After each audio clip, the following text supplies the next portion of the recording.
Hey guys, today we are going to use systems thinking to look at a physical system of an extensively discussed sustainability issue as a real working example. We will be looking at positive feedback loops within our chosen sustainability issue. For this educational video, we will refer to the positive feedback loop as the reinforcing feedback loop to prevent any confusion. The name positive feedback loop is misleading as positive feedback loops do not necessarily have a positive, i.e. good effect on a system or on its behaviour. It is also important to remember that a system is more than a sum of its parts and can exhibit adaptive, dynamic, goal-seeking, self-preserving, and sometimes even evolutionary behaviour. Feedback loops are used to show how parts of a system interact and how these interactions can change over time. There are two types of feedback loops known as reinforcing and balancing. Balancing feedback loops are stabilising and goal-seeking because they oppose or reverse a change imposed on the system, keeping it balanced in dynamic equilibrium where the system does not change and is stable. Whereas reinforcing feedback loops are enhancing, as it amplifies the direction of change imposed on a system, moving the system away from its equilibrium. They can either create runaway collapse or exponential growth of a system function or purpose. When the reinforcing feedback loops enhance or amplify the direction of change within a system, the change or growth is far from a typical straight line, slowly increasing. Although it may look like a simple gradual increase for a period, the growth will actually get faster and faster as the reinforcing feedback loop amplifies the direction of change and then amplifies this new direction of change and so on.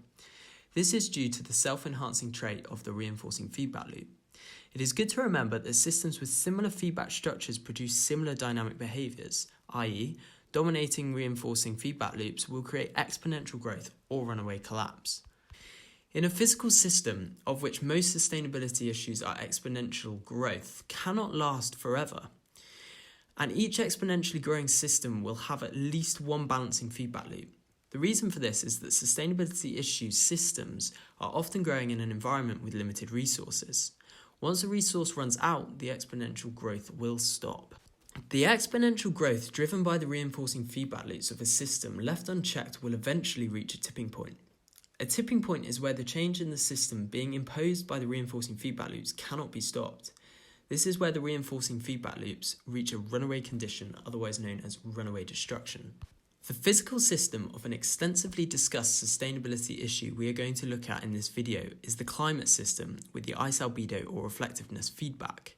As shown in the diagram, the reinforcing feedback loops are shown in yellow and have a plus sign next to them, whereas the balancing feedback loops have a minus sign next to them.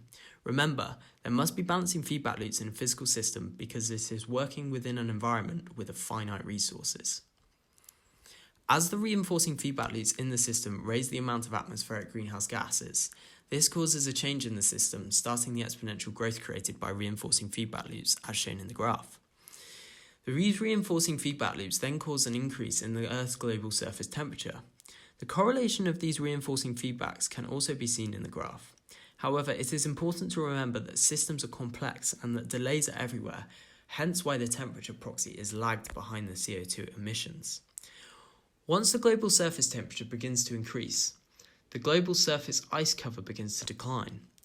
The ice cover was previously a balancing feedback loop, reflecting the solar radiation back out into space, preventing an increase in global surface temperature. Now that this albedo has become diminished, so does its ability to cool down this global surface temperature. This allows for another reinforcing feedback loop to dominate a balancing one to increase the global surface temperature. Here we can see the reinforcing feedback loops beginning to dominate the system and self-enhance their changes. This leads to exponential growth of the system's change behaviour and in turn tipping points.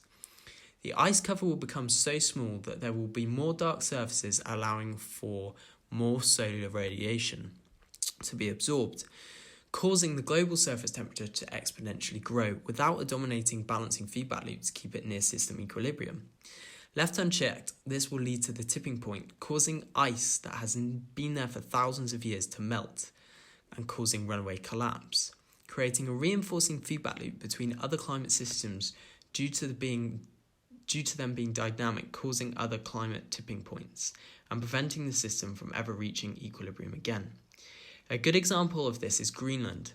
Due to the increased global surface temperature, the Greenland ice sheet has become unstable, beginning to melt with no way of stopping it as the system is in exponential growth, moving towards the tipping point. Once this ice sheet has melted so much, fresh water will have entered the ocean that it will have substantial impacts on the speed of ocean circulation systems, causing further tipping points and even runaway collapse in climate. That concludes the video for today, and I hope you guys are more clued up on the concept of reinforcing feedback loops and their role. See you next time.